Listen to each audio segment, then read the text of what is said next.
really tough matchups. I think that they're going to go really far this year and win a lot of games.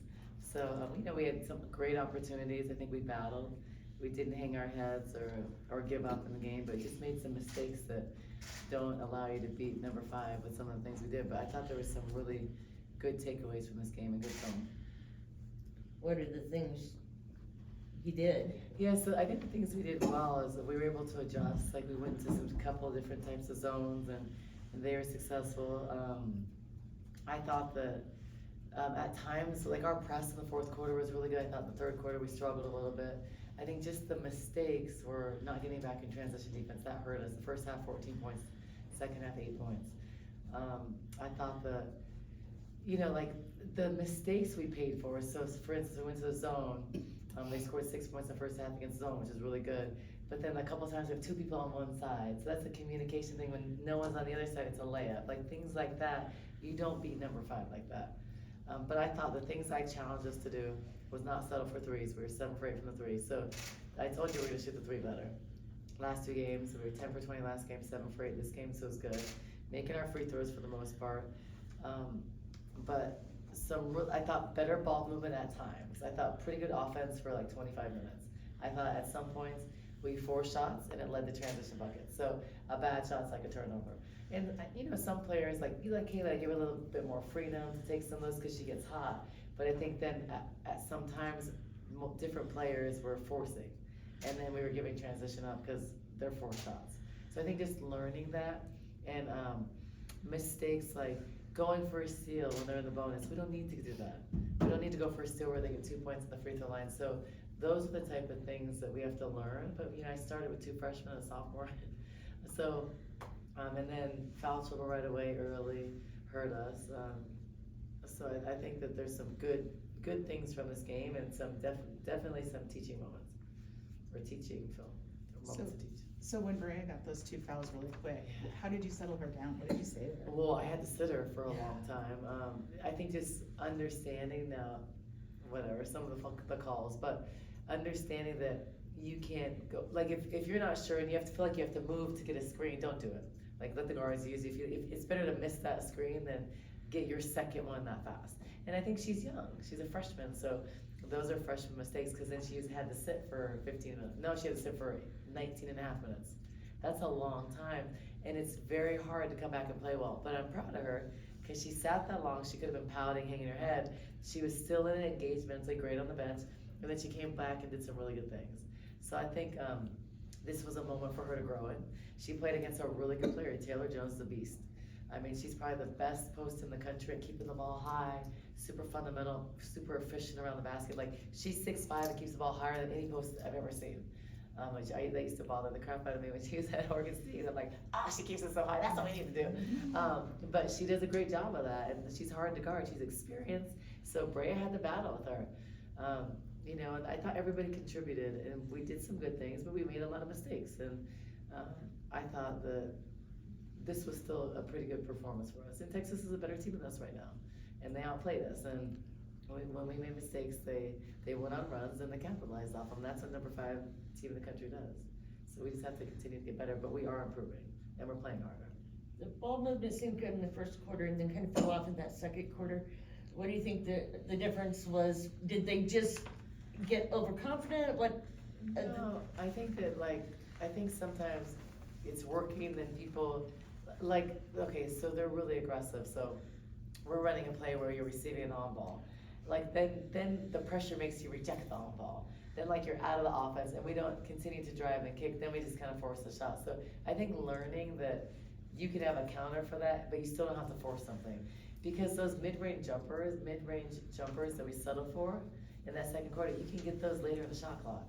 And then you're not giving up transition, but when you reject it, you take a shot, then no one expects it because they're waiting on this side for the offense, and then they don't know when to run back. So those things, I mean, the difference in the game in the first half was transition, 14 points. So 14 out of 45, otherwise they're in the 30s. So those are things that you can't do. You can't not sprint back. And I think having an understanding of that, and then turning the ball over second half, we turned the ball over against the press a lot, but we had combinations in there that, aren't as confident handling the ball. Like sometimes we had Skylar, she's a freshman up there with Jada, or, Solly, I think that was tough a little bit, we didn't have that in the first half, so having a sense of urgency and running the press break. When we ran it, you get open, when you don't run it, it's like, or you cheat up when you shouldn't, you get trapped, like, so, I think just learning those things and learning, like, the margin of error is really slim against really good teams, and we're just not there yet.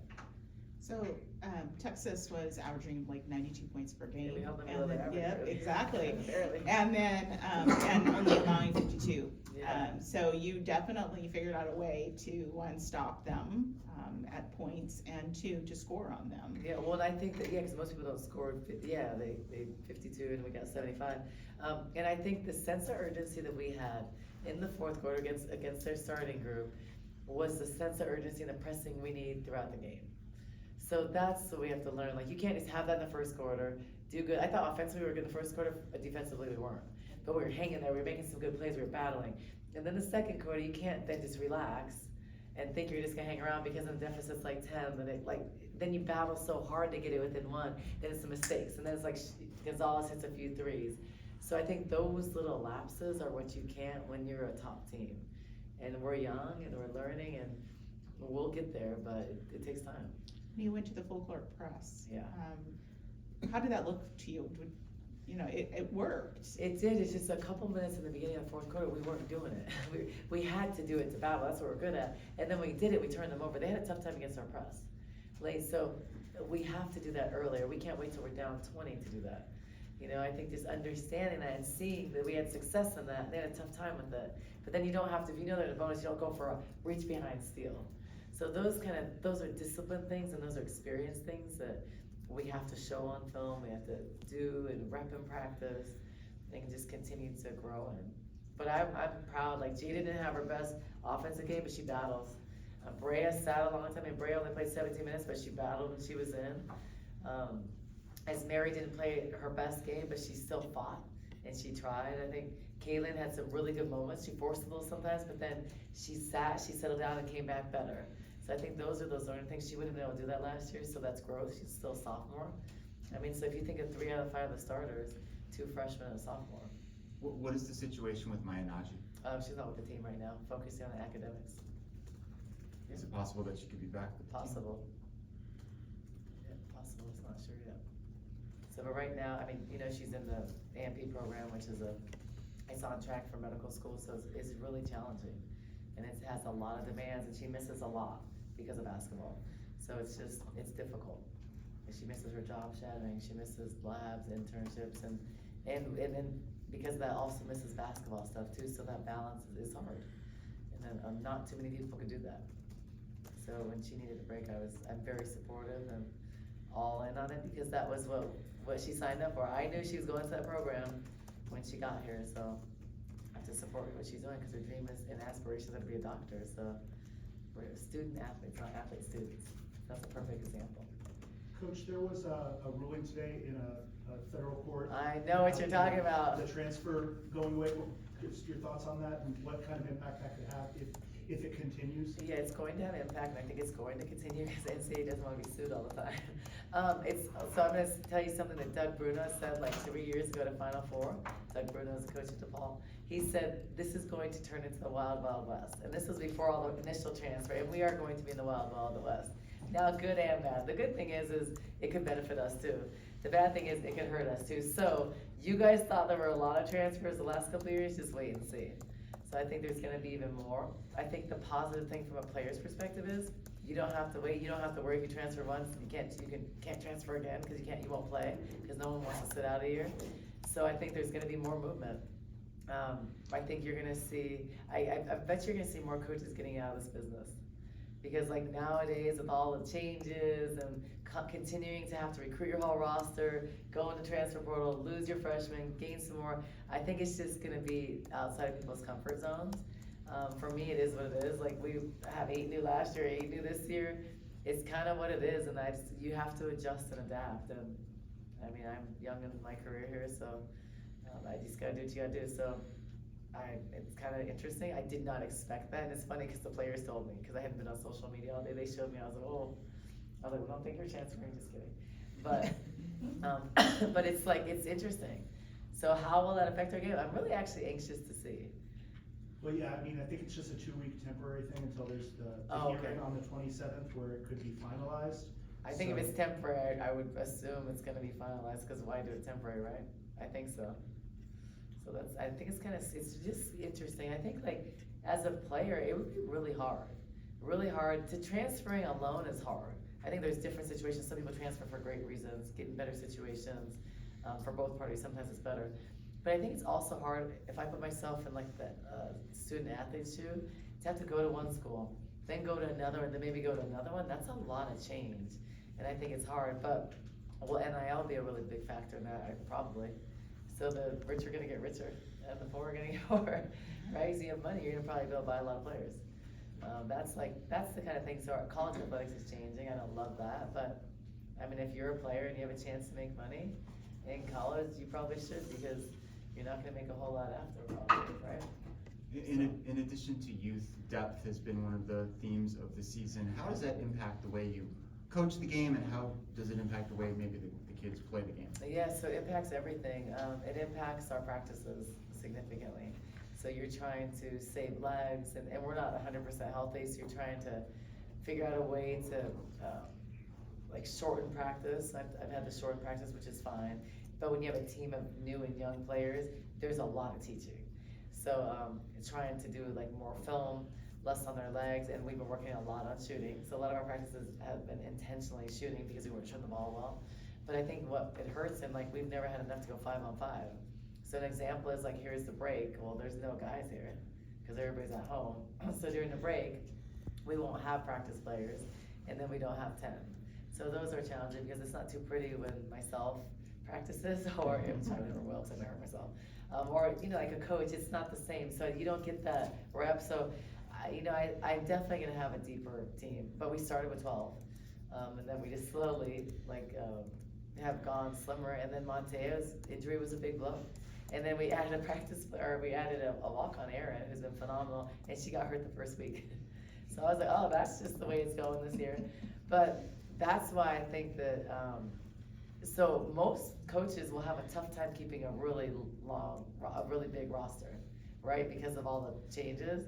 So that's gonna be a challenge that I think a lot of people are gonna go through. UCLA went through it last year with 7 people the whole year. We have 9 right now, but it's just challenging.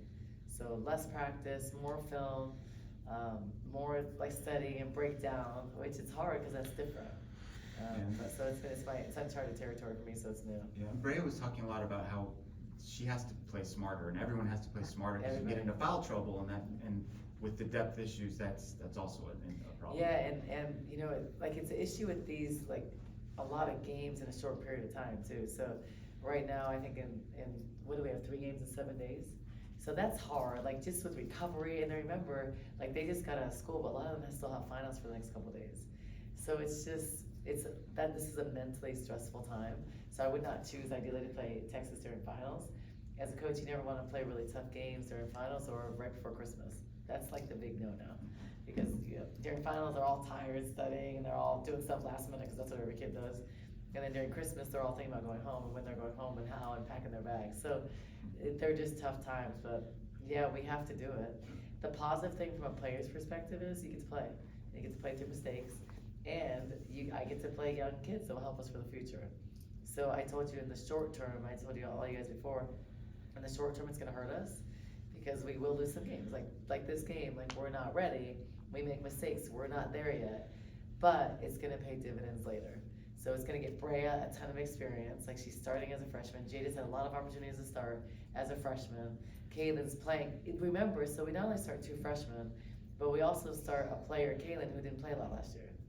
So it's all significantly different roles, so there's a lot of teaching. So they're gonna learn a lot this year, and they'll be way better for it next year. Skylar is gonna play valuable minutes. Monte is able to sit and observe and watch and get better, because she's learning and she's watching things, she's watching us correct things, so she's helping on the bench. So I'm hoping in the future it's gonna benefit us, but it's just like surviving until then, for me, actually, so.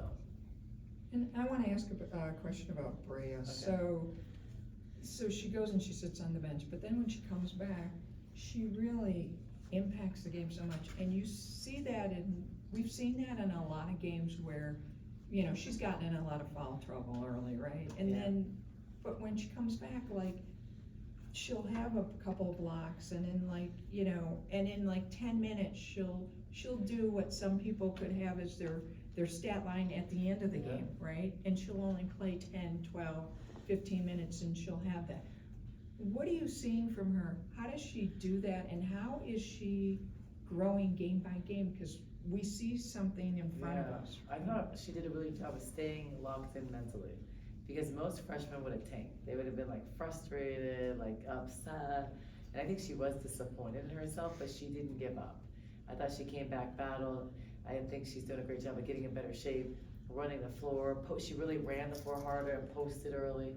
I thought she did good on on-ball defense. She couldn't do that stuff before, so she's improving.